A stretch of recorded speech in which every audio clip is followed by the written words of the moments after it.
welcome back to my tutorial series about the Observer mode in Overwatch. I'm Sharper, and today we're gonna talk about controller in Observer mode, yay or nay.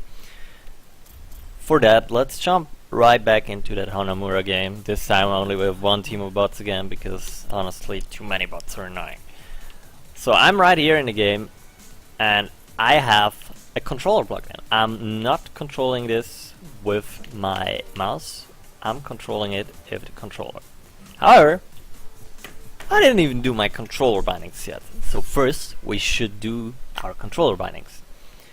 And it's pretty simple. There aren't as many bindings as you would have on your keyboard. So what are we even gonna bind on the controller, you may ask?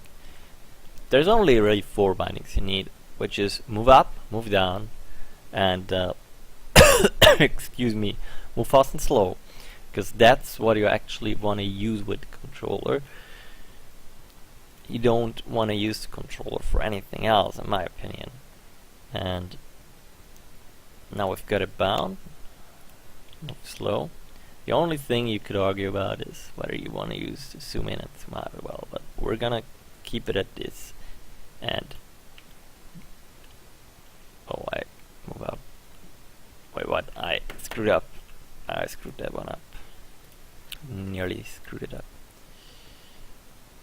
Move up, move down. Alright, so now we got it right. So now I have my controller set up, and I have to move down, I have to move up on R1. By the way, I'm using a PS4 controller. L1 is move down. Then we have the slow on L2 and the fast on R2. And the reason why I'm even talking about controller and observing is simply because, in my opinion, a controller is way better using the free camera, because all the movement looks way more fluid and not like it's staggered because of a mouse movement, because you cannot use your mouse that smoothly, in my opinion, like you could handle the camera with the control sticks. However, it takes quite a bit of practice as well, and you also need to adjust the camera speed and all that stuff, obviously. And for some gamers it might be new, but you would have to use the claw grip in some situations. So you will have to use both fingers, like index and ring finger, middle fingers, excuse me, already on L1, L2, R1, R2, to have the smooth camera movement. This might be a bit new for someone like you, but it's just something to get used to. But besides, it's just really the camera movement in the free cam is so much smoother with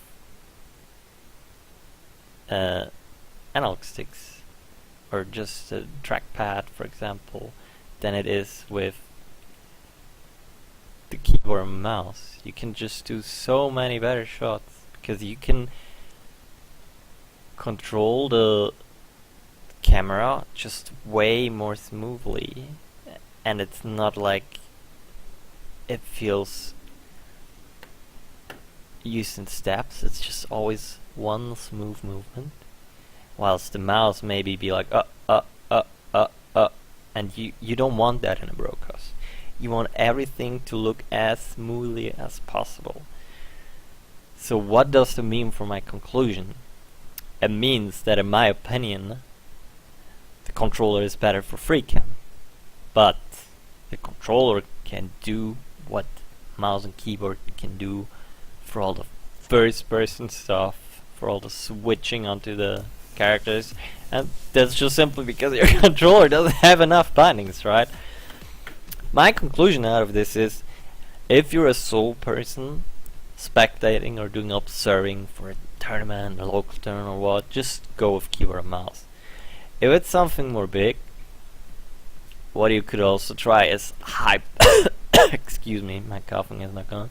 You could try to hybrid it, that you jump into, say, the cam, and whilst the camera goes there, you then take over with your controller. However, that takes some practice as well.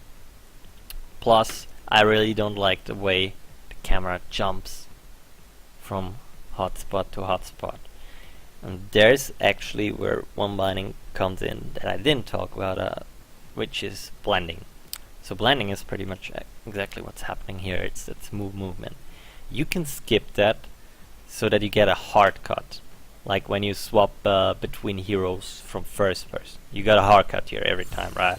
So if I go back to the hotspot and now press the new hotspot plus Y, it just jumps there immediately. However, it's kind of bugged at the moment, so you need to like jump immediately and then press the button again so it turns the camera. I don't know if Blizzard intends to fix that or change that, but we'll see. So my conclusion for controller, yay or nay, is if you're doing a solo a solo observing role for fun cases or a small tournament, go with keyboard and mouse, get practice on that, and good. However, if you do it for a bigger production, you should obviously already have more people helping you with that, like 2 or 3, and then you can have one on the controller, one just for keybinds and swaps, and one that has an overall lead, or you even have 2 spectators and 2 inputs into the stream for each team, and then 2 static camera viewers. So the higher the quality of the broadcast should get, the more people will be involved in it. Always keep that in mind, because one person can only do so much. It's as simple as that. So as for that, controller yay or nay? Generally yay, but nay when it's really not needed, or when the quality of content doesn't need to be that high, because it just takes way more effort. As for that, thank you for joining in again, and in the next and last video we'll talk about what is probably my most favorite part about the Overwatch observing. Game knowledge as an observer matters, but why? So thank you for tuning in, and see you next time.